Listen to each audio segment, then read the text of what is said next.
رہا معاملہ وہ ٹکی رکھنے والا تو بھائی یہ دین میں غلوف کیا ہوا ہے انہوں نے، بالکل یہ ان لاجیکل بات۔ بسم اللہ الرحمن الرحیم۔ ابھی آپ سن رہے تھے انجینئر مرزا کو، جس سے سوال ہوا کہ شیعہ حضرات جو ہیں وہ ایک ٹکی کے اوپر سجدہ کرتے ہیں تو کیا یہ جائز ہے؟ انجینئر مرزا نے کہا یہ دین کے اندر غلو کیے ہوئے ہیں یہ اس معاملے میں کہ ٹکی کے اوپر یہ سجدہ کرتے ہیں، یا ٹھیکڑی کے اوپر، یا وہ مٹی کی کوئی ٹکی لے کر، یا پتا وغیرہ کچھ بھی جو یہ سامنے رکھ کے سجدہ کرتے ہیں اس کے اوپر۔ تو یہ جو چیزیں ہیں یہ انہوں نے دین میں غلو کیا ہوا ہے، اور یہ الوجیکل بات ہے، الوجیکل بات ہے۔ اور اب یہ تھا پرانا انجینئر مرزا، اب ہم آپ کو نیا انجینئر مرزا دکھاتے ہیں۔ شیعوں کے ٹکڑے کھانے سے پہلے اور شیعوں کے ٹکڑے کھانے کے بعد انجینئر مرزا کیسے بدلتا ہے وہ دیکھیے ذرا۔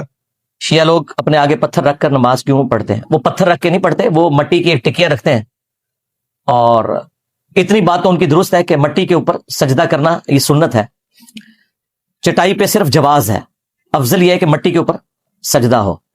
تو وہ پتھر کی ٹکیا انہوں نے درمیان کے ایک سولوشن نکال لیا کہ مٹی پر ہم سجدہ کریں گے تاکہ سنت پہ بھی عمل ہو۔ لیکن ایک سیکنڈ، رہا معاملہ وہ ٹکی رکھنے والا تو بھائی یہ دین میں غلوف کیا ہوا ہے انہوں نے، بالکل یہ ان لاجیکل بات ہے۔ کون سی بات صحیح ہے کون سی غلط ہے سمجھ میں نہیں آ رہا ہے۔ یعنی ایک چیز الوجیکل ہے، اب وہ سنت بن رہی ہے۔ کیسے؟ یہ چیز انجینئر مرزا کے اسٹوڈنٹس کی سمجھ میں بھی نہیں آ رہی کہ کیسے انجینئر مرزا پہلے تھوکتا ہے پھر اسے چاٹ لیتا ہے۔ اگر وہ گنیز بک کے اندر کوئی ریکارڈ ہوتا نا ایسا تھوک کر چاٹنے والا، انجینئر مرزا اس میں ضرور درج ہوتا اور اس کا وہ نام لکھا جاتا اس گنیز بک میں۔ اور ویسے بھی اگر کوئی نام رکھا جائے نا تو یہ شخص ماہر ہے اپنے بیانات سے پلٹنے میں۔ اب آپ نے دیکھ لیا کیسے اس نے پہلے الوجیکل کہا اور غلو کہا اس کو، اور اب یہ اسے سنت ثابت کرنے پہ تلا ہوا ہے کہ وہ ٹکی رکھ کے سجدہ کرنا سنت، اور حدیث پیش کر رہا ہے جی مٹی پر سجدہ کرنا سنت ہے، زمین پر سجدہ کرنا۔ ایسے کبھی بھی رسول اللہ صلی اللہ تعالیٰ علیہ وسلم نے نہیں کیا کہ کوئی ٹکیا بنا کے رکھی ہو اور اس پہ سجدے کیے ہوں، ایسا ہرگز نہیں کیا۔ یہ بالکل الوجیکل اور غلو پر مبنی ہے۔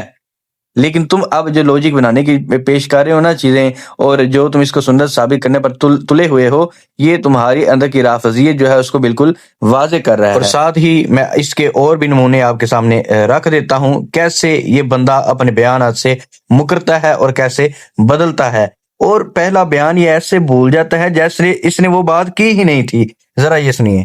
اسرائیل نے 1 درجن سے زیادہ اٹیکس کیے ایران کے اوپر، بڑی کامیابی کے ساتھ انہوں نے اٹیک کیے۔ میں سمجھتا ہوں کہ ایران کی آلموسٹ انہوں نے کمر توڑ دی ایک رات کے اندر ہی، اور ایران جو اتنے عرصے سے دعوے کر رہا تھا وہ اپنے دعووں میں اس طرح ثابت نہیں ہو سکے۔ سیدھی سی بات ہے، ایران نے جوابی حملہ کیا اسرائیل کے اوپر، 100 سے زیادہ ڈرونز پھینکے، لیکن اس سے ایسا کوئی بڑے لیول کا نقصان اسرائیل کا نہیں ہوا۔ زیادہ تر چیزیں تو انہوں نے انٹرسپٹ کر دی۔ پھر آئرن ڈوم جو ہے ان کا، وہ دنیا میں ایک مضبوط ترین ڈیفینس سسٹم ہے۔ اسرائیل نے دیکھیں SIC ہیں، 200 کے قریب طیارے استعمال ہوئے ہیں، تو ایران کا کوئی طیارہ نہیں اڑا۔ ایران کے پاس طیارے ہے ہی نہیں ہے، ان کے پاس وہی پرانے طیارے ہیں، میزائلز ان کے پاس موجود ہیں جو انہوں نے استعمال کیے، ایئر اسٹرائکس نہیں ہے، لیکن میزائل آپ کتنے پھینک لیں گے؟ تو کہانیاں کروانی چھوڑیں بھائی، پریکٹیکلی آپ معاملات کو دیکھ کر چلیں۔ میرا خیال ہے اب بھی جو ایک ونڈو رکھی ہوئی ہے پریزیڈنٹ ٹرمپ نے کہ اگر اب بھی ڈیل کے لیے آپ تیار ہو جاتے ہیں تو ہم ڈیل کر لیں گے، تو میرا خیال ہے بڑے ملکوں کو انوالو کر کے ڈیل کر کے ایران کو پیچھے ہٹنا چاہیے، اپنی اکانومی پہ توجہ دے۔ اب جس قوم سے واسطہ پڑا ہے نا امریکہ کا، وہاں لڑنے والے 60,000 نہیں ہے، 60 لاکھ بھی نہیں ہے، 9 کروڑ لوگ ہیں۔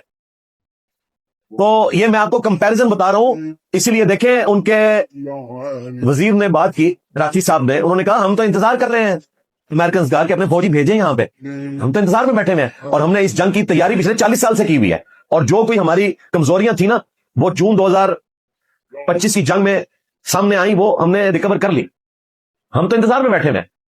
تو امریکہ کا انشاءاللہ واقعتاً قبرستان بننے جا رہا ہے ایران، اگر انہوں نے یہ غلطی کر لی۔ وہ تو زبانی کلامی قبرستان تھا نا افغانستان والا، اوریجنل والا قبرستان کیا بننے والا۔